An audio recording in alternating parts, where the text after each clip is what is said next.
If you're trying to decide between a Sigma Art lens and a Sigma Contemporary lens, but you don't quite know which one's right for you, keep watching to find out.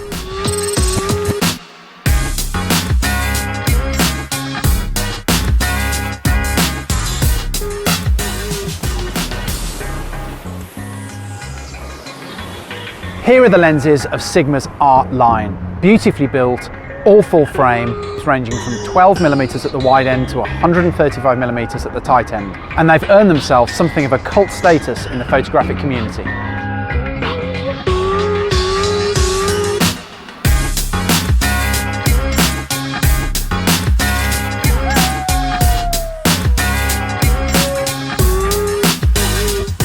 The Contemporary line is spread over a wider range of focal lengths, from 16mm at the wide end all the way up to 600mm. They're a mixture of full frame and APS-C. They also tend to be a little less expensive than the Art line.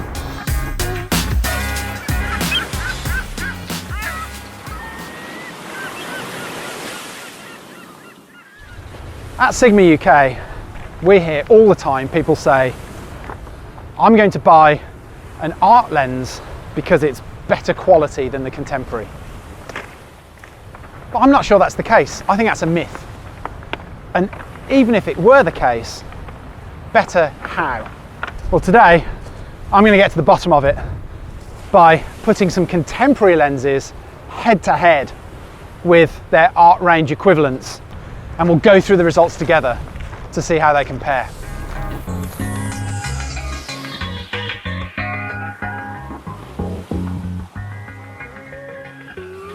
So I'm ready to take my first shot, and I'm comparing here the 24mm f2 I series, which is in the Contemporary lineup, and the 24mm f1.4 Art lens.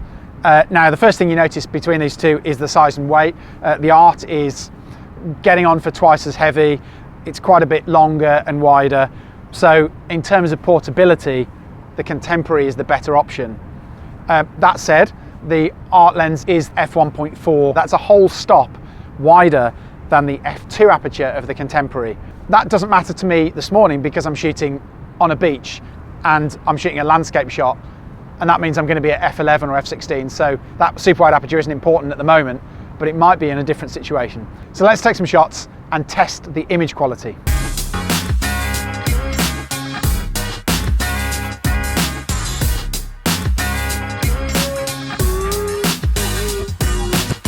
Looking at the results, both lenses are extremely sharp, and there's really very little to choose between them.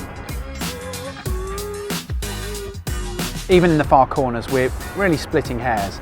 And actually the truth is, you'll find that this is the case across the whole Sigma range. The difference in sharpness and ghosting and flare and chromatic aberration between Art and Contemporary is very minimal. And if it were me deciding between one of these two lenses, these results show that there is really very little to choose between them when it comes to optical performance. Now, I've also just taken a shot from a slightly different angle with two even wider lenses, the 20mm f1.4 Art and the 20mm f2 I series Contemporary. And these two are even more different in terms of size and weight than the last two. And again, they're one stop apart in terms of maximum aperture.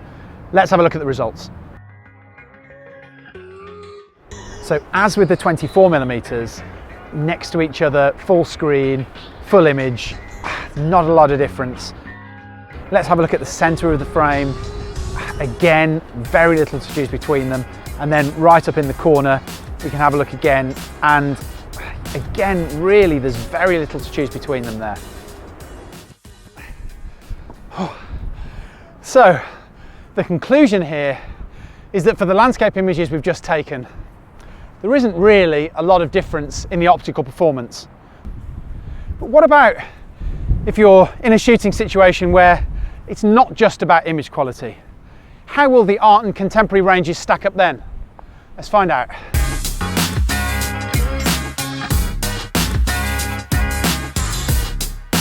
I've just driven for 2.5 hours across East Devon on the back roads, so a full 7 miles, and it's now dark.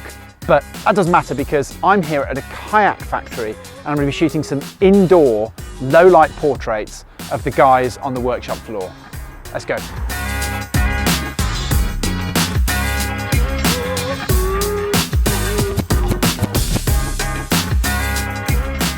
Okay, so I'm here on the shop floor and I'm going to test two sets of lenses in here.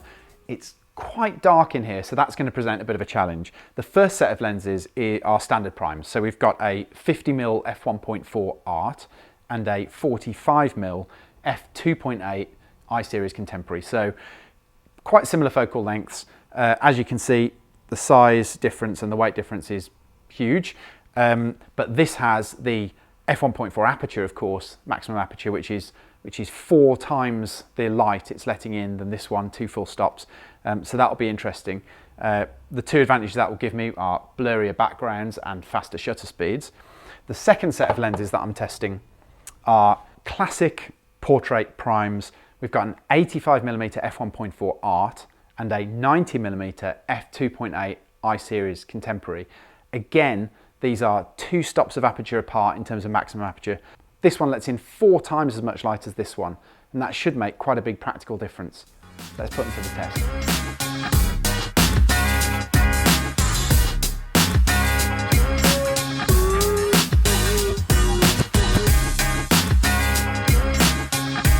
Okay, so here's the first image. It's taken on the 45mm f2.8 wide open, and as you can see, there is some background blur, but you can still make out relatively fine detail. And then the 50mm f1.4 image, again wide open, and the background is considerably more blurred. So what does that mean in practice? Well, if we look at the 45mm f2.8 image, we can see that the subject doesn't quite stand out as well against the background. There's more distracting detail to draw your eye away from where it should be looking. Whereas in the 50mm image, the background is much more blurred, and therefore we have a much more striking portrait with less clutter. Okay, let's try the 2 longer portrait lenses.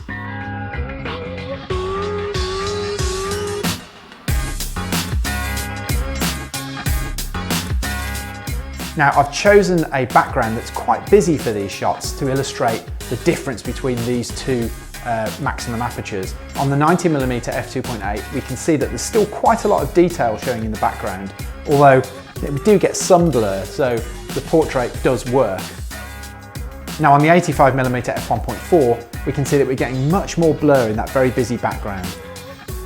So that probably makes for a slightly stronger portrait, with the subject slightly more prominent and the background just a little less distracting. So there it is. If you're trying to decide whether to buy a lens from the Contemporary range or the Art range, the question is probably going to be less about image quality because they're so evenly matched, and more about other factors like maximum aperture, price, size and weight, and really only you can decide what you're going to do with your lens and which one is going to best suit your photography. Canoe guy, get all these packed up, all of them. That wasn't funny. It needs to be something really funny. This is YouTube. The kids are hilarious on YouTube.